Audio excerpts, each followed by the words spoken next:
మిథున్ రెడ్డి ఒక్కళ్ళని బతకనివ్వట్ల. చిత్తూరులో ఎవరిని బతకనివ్వడు, కడపలో ఎవరిని బతకనివ్వడు, రాయలసీమలో ఎవడు బతకనివ్వడు. ఇంతమంది తూర్పుగోదావరి జిల్లాలో నాయకులు ఉంటే ఇక్కడ కొండ తవ్వాలన్నా, గ్రావెల్ తవ్వాలన్నా, మైనింగ్ చెయ్యాలన్నా మిథున్ రెడ్డి పర్మిషన్ తీసుకోవాలి. స్థానిక నాయకులకి, వైసీపీ నాయకులకే దిక్కు తెన్ను లేదు. ఇక్కడ నేను వచ్చింది ఎవరికి స్వీయ నిర్ణయాధికారం ఇక్కడ ఉండాలి.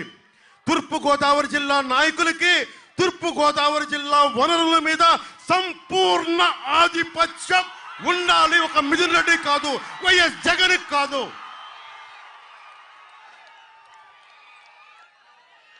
లిక్కర్ స్కామ్ మీద 41,000 కోట్లు సంపాదించిన వ్యక్తి, దాదాపు 74% ఈ సంపద 2 కంపెనీలు సంపాదించి పెట్టుకున్నాయి.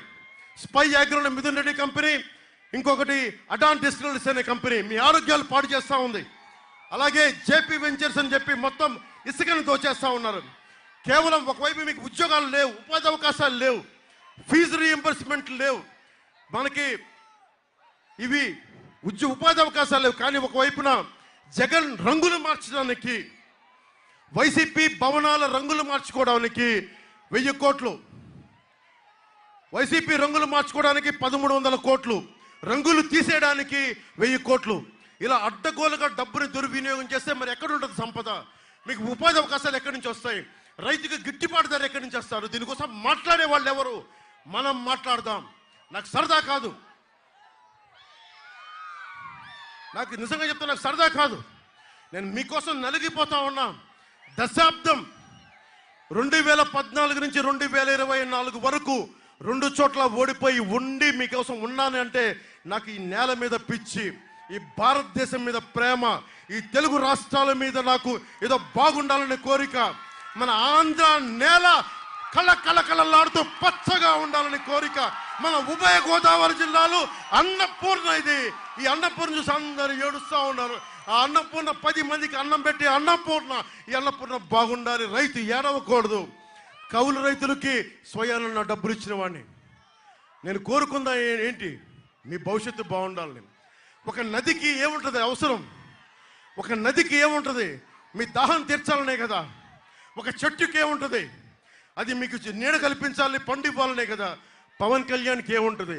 మీరు భవిష్యత్తు బాగుండాలనే కదా. ఏముంటుంది నాకు? అలాగే వైఎస్ జగన్ ఉన్నాడు. బీసీ కులాలని, అన్ని శెట్టిబలిజ సామాజిక వర్గం కానీ, యాదవ, గౌడ, రజక, అన్ని సామాజిక వర్గాలు కూడా మీరు కూడా ఆలోచించండి. నేను కులాలు దాటి ఆలోచించేవాడిని. నేను ఒక్క కులం కోసం రాజకీయ పార్టీ పెట్టిన వాడిని కాదు. నేను కుల నాయకుడిని కాదు. నా దేశం కోసం, నా నేల కోసం, నా రాష్ట్రం కోసం నిలబడి జనసేనని నడుపుతున్న వ్యక్తిని నేను. ఒక కులం కోసం రాలా. అలాంటి నేను చెప్తున్నా, ముఖ్యంగా బీసీ కులాలు చెప్తున్నాను. 34% స్థానిక పదవులు మీకు పర్సంటేజ్ ఉంటే ఎన్నికల్లో మీకు 24% చేశారు. బీసీ సబ్ ప్లాన్ని దుర్వినియోగం చేశారు. ఎస్సీ కులాలకి డోర్ డెలివరీ చేసి, హంతకులు చంపేసి డోర్ డెలివరీ చేసి వాళ్ళని వెనకేసుకొస్తా ఉన్నారు. ప్రైమరీ హెల్త్ కేర్ లేదు, ఆరోగ్యశ్రీ ఇవ్వరు, మద్యపాన నిషేధంతో వస్తానని చెప్పి మద్యాన్ని అమ్మే వ్యక్తి, ఇసుకని దోచేశారు. ఏది ఎక్కడైనా సరే సహజ వనరులని దోచేశారు. ఏదైనా గొంతెత్తుదామంటే కేసులు. ఎక్కడికి పారిపోతాం? ఎక్కడికి వెళ్ళిపోతాం? మెగాస్టార్ చిరంజీవి గారిని కూర్చోబెట్టి జగన్ ఇలా అనిపించే పరిస్థితి. కాకినాడ రూరల్లో ఆయన పెట్టిన భిక్ష పెట్టుకొని కన్నబాబు తయారయ్యాడు. కురసాల కన్నబాబు ఆయన పెట్టిన భిక్ష, ఆయన పడేసిన భిక్ష ఎమ్మెల్యే అయితే ఈ రోజున జగన్ పార్టీలో చేరి చిరంజీవి గారిని అవమానం చేస్తూ ఉంటే కూర్చొని పక్కన కూర్చొని ఉన్నాడు కురసాల కన్నబాబు. అలాంటి దౌర్భాగ్యుడు కురసాల కన్నబాబు. ఇలాంటి వాళ్ళందరూ కూర్చొని ఇక్కడ తాగల. కాపు రిజర్వేషన్ల గురించి వైఎస్ జగన్ చాలా గట్టిగా చెప్పాడు. నేను ఏదైనా సరే నువ్వు ఒక పాలసీ పెడితే నేను ఈ సమస్యను తీసుకొస్తాను, చేస్తానని చెప్తే చెయ్యాలి, నిలబడాలి, చేయకపోతే చెప్పాలి. ఈ రోజున వీళ్ళందరూ కూర్చొని ఒక ఉద్యమాన్ని లేవదీశారు. కాపు రిజర్వేషన్ ఉద్యమాన్ని లేవదీశారు. ఒక సమస్యని లేవనెత్తితే పరిష్కారం లేకపోతే ఇంతమంది యువతని, ఇంతమందిని రెచ్చగొట్టకూడదు. రాజకీయ లబ్ధికి వాడుకొని ఆ రోజున తుని ఘటనలో ఎంతమంది రైల్వే కేసుల్లో నలిగిపోయారు. ఈ రోజున ఎంతమంది అదే జగన్కి మద్దతుగా నిలబడ్డ వ్యక్తులు నన్ను ఎన్ని మాటలన్నారు. దశాబ్ద కాలంగా నన్ను తూట్లు పొడిచారు అందరూ. నాకేముంది అవసరం నాకు, మీరు బాగుండాలనే కదా. అలాంటిది వైఎస్ జగన్ కాపులకి రిజర్వేషన్ ఇవ్వను అంటే సంతోషం, కానీ కాపు సామాజిక వర్గం ఓటేసింది. కాపు సామాజిక వర్గం సంపూర్ణంగా ఓటు ఇవ్వకపోతే జగన్ గెలవడు.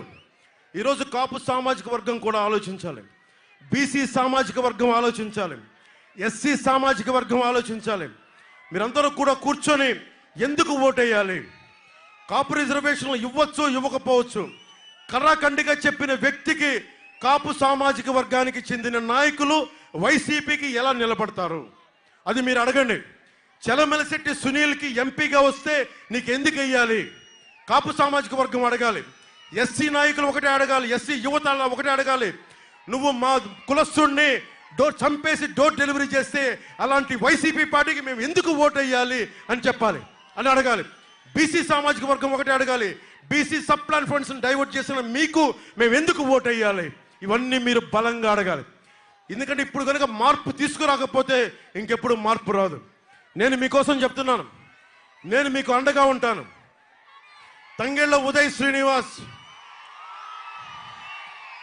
దాదాపు 25,000 మందికి ఉపాధి అవకాశం కల్పించిన వాడు, సగటు మధ్యతరగతి కుటుంబాల నుంచి వచ్చిన వాడు నిలబడతాడు. చలమలశెట్టి సునీల్ లాగా ప్రతి 5 సంవత్సరాలకి పార్టీ మారే వ్యక్తి కాదు. ఉంటే మనకి